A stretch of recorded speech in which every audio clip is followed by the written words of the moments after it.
લાખાભાઈ, તમારા જેવા દુનિયામાં ઘણા બધા પરિવારો છે જ્યાં આગળ બાળક નથી. એ બધા પરિવાર મારા જેવા દુઃખી નહીં હોય. તમારે દુઃખનું કારણ બાળક નથી પણ તમારી ઘરવાળી છે. આસ્તે બોલો, આસ્તે બોલો. તમારી નબળાઈનો લાભ ઉઠાવીને એ તમને બ્લેકમેલ કરી રહી છે. અચ્છા અચ્છા, સમજો. તું કાંઈ કરી શકે આમાં? ચોક્કસ કરી શકું, પણ મારી એક શરત છે. બોલો. તમે દારૂ ગાળવાનો અને વેચવાનો ધંધો છોડી દો તો.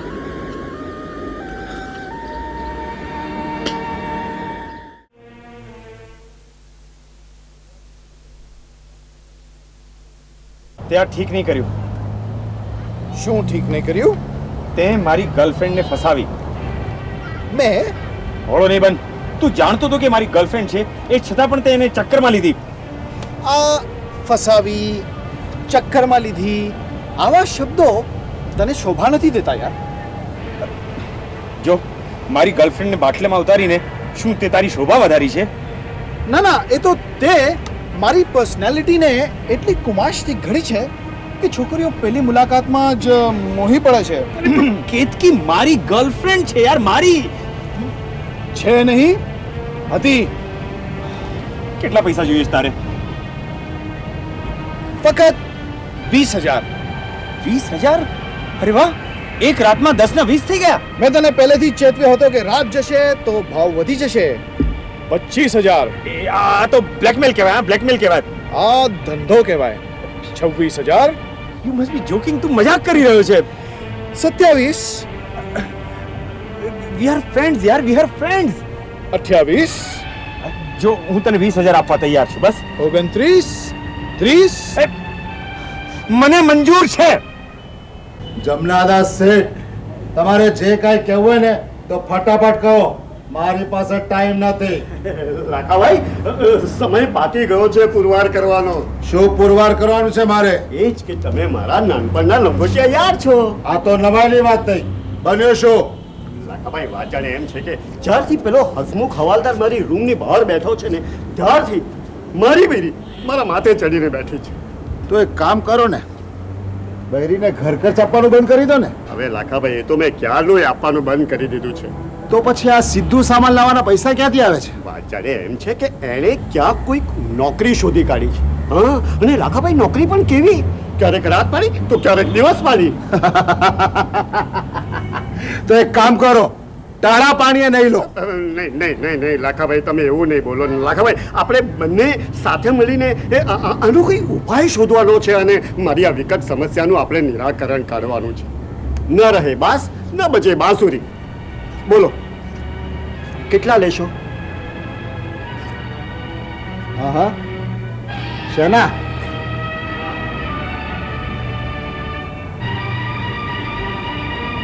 કોકિલાનું કાટલું કાઢવાના.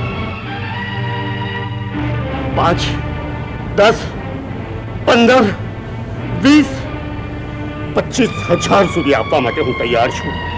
જમનાદાસ શેઠ, આ સ્ત્રી હત્યાનું કામ તો કોઈ રાક્ષસ જ કરે, અને હું તો માણસ છું.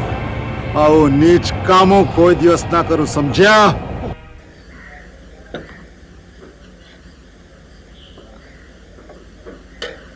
મારું માન તો સફળ છોકરો ખોટો નથી. તું એ કેમ ભૂલે છે? એને મારા ચારિત્ર પર શંકા કરી છે.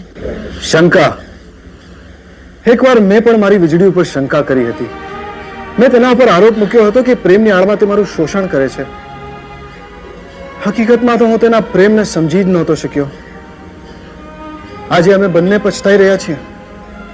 બની શકે કે સફળ પણ પોતાની ગણતરીમાં કંઈ થાપ ખાઈ ગયો હોય. પ્રેમ, તે ભૂલ કરી ત્યારે તું ભોળો હતો. તું ક્ષમાને પાત્ર છે. અરે આ તો પોતાની જાતને મહાપંડિત સમજે છે. કેતકી, એ ભગવાન તો નથી, આપણા જેવો જ કાળા માથાનો માનવી છે. અને લાલચુ પણ, અને પૈસાનો પણ એટલો જ ભૂખ્યો. ખેર, મેં નિર્ણય લીધો છે કે નાક ઘસતો મારી પાસે આવશે તો પણ હું એનો સ્વીકાર કરવાની નથી, એ નક્કી છે. અરે તો મારું નાક કપાશે ને? એ વળી શું છે? પારકી પંચાયતમાં નાક ખોસવાની ટેવ જે છે મને. પણ તમે બંને કઈ પારકા નથી.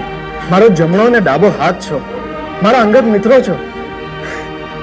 અરે 2 વાગી ગયા, મારો લંચ આર પતી ગયો હશે. હું ચાલ્યો.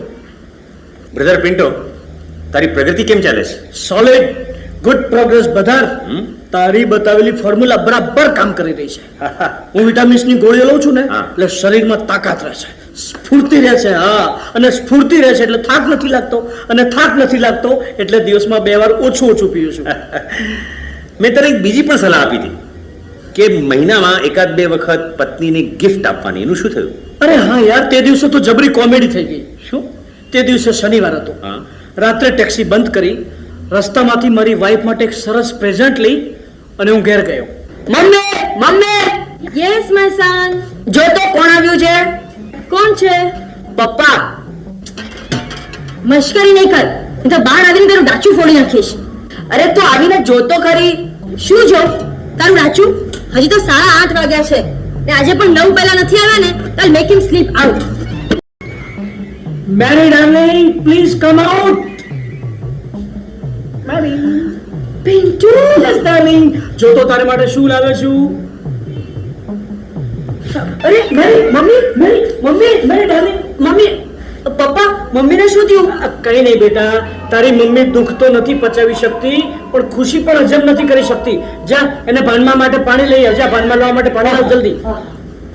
મેરી ડાર્લિંગ, પ્લીઝ. મેરી. પછી શું થયું? બીજે દિવસે સન્ડે હતો. હા. એટલે મારી વાઈફ એન્ડ સન બંનેને હું મારી ટેક્સીમાં પિકનિક પર લઈ ગયો. વાહ વાહ. એનો અર્થ એ થયો કે તું સુધર્યો એટલે તારી પત્ની પણ સુધરી ગઈ, અને તારા વ્યસનના 4 કારણોમાંથી 2 કારણો આપોઆપ દૂર થઈ ગયા. તારી પત્ની હવે તારી સાથે ઝઘડો નહીં કરે અને તારે પીવાનું બાનું નહીં મળે. બોસ, હજી 2 કારણ વધ્યા છે. મને યાદ દેવડાવીશ? પહેલું, મને બપોરે જમતા પહેલા ડ્રિંક કરવાની આદત છે, અને બીજું, સાંજે હું કામ પરથી ઘેર પાછો ફરું છું ત્યારે 2 પેગ મારવાનું ચૂકતો નથી. તું ટેક્સી બંધ કરીને પછી ક્યાં પીએ છે દારૂ? દારૂના અડ્ડામાં. એ ક્યાં છે? ઘરના માર્ગમાં. ટેક્સી બંધ કરીને તું જ્યારે ઘરે જાય છે ત્યારે તારે ઘરે જવા માટે કેટલા માર્ગ છે? બ્રધર, માર્ગ તો ઘણો છે પણ શોર્ટકટ અડ્ડાવાળો છે. હવે થોડા દિવસ માટે એક કામ કરજે. શોર્ટકટને બદલે તું લાંબો માર્ગ અપનાવજે ઘરે જવા માટે. એટલે મારે કાન આમ નહીં આમ પકડવાનું છે. નહીં, કાન આમ નહીં આમ પકડવાનું. I C.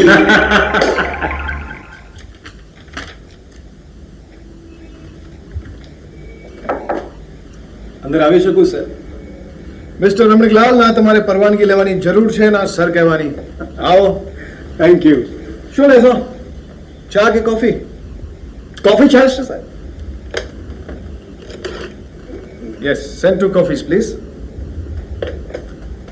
આવો. કેમ આવું થયું?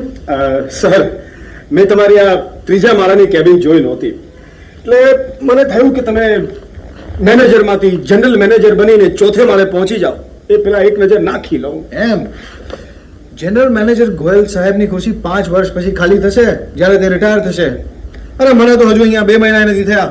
નહીં સર, હવે તમારે 5 વર્ષ રાહ નહીં જોવી પડે. ગોયલ સાહેબ સંન્યાસ લેવાના છે? નહીં સર, તમે તો જાણો છો કે ગયા મહિને એમને બીજો હાર્ટ એટેક આવ્યો હતો, ઓ યસ. હા. અને 3જો હાર્ટ એટેક આવે અને ઉપર પહોંચી જાય એ પેલા ડોક્ટરે એમને રિટાયર થવાની ભલામણ કરી છે. I C. તમને આ કોણે કહ્યું? મિસ્ટર ગોયલની સેક્રેટરીએ.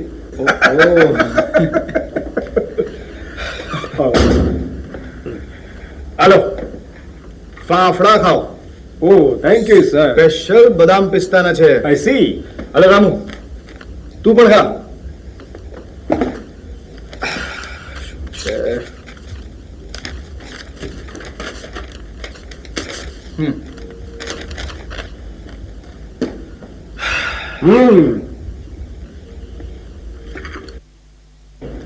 સર, આવા ટેસ્ટી ફાફડા ન તો મેં અમદાવાદમાં ખાધા છે ન રાજકોટમાં. ક્યાંના છે સર? ન્યુયોર્કના છે. અચ્છા, આઈ મસ્ત છે સર, તમે ખરા મસ્કરા છો. આઈ મસ્ત છે સર. શું થયું? Transfer order. Congratulation sir, congratulation. મને ખબર હતી સર કે જેવી જનરલ મેનેજરની પોસ્ટ ખાલી થશે કે મેનેજમેન્ટ તમને 4થા માળે પહોંચાડી દેશે. આ મેમો તો કહે છે મારે પેલા માળે પાછા જવાનું છે श्रीमान सफल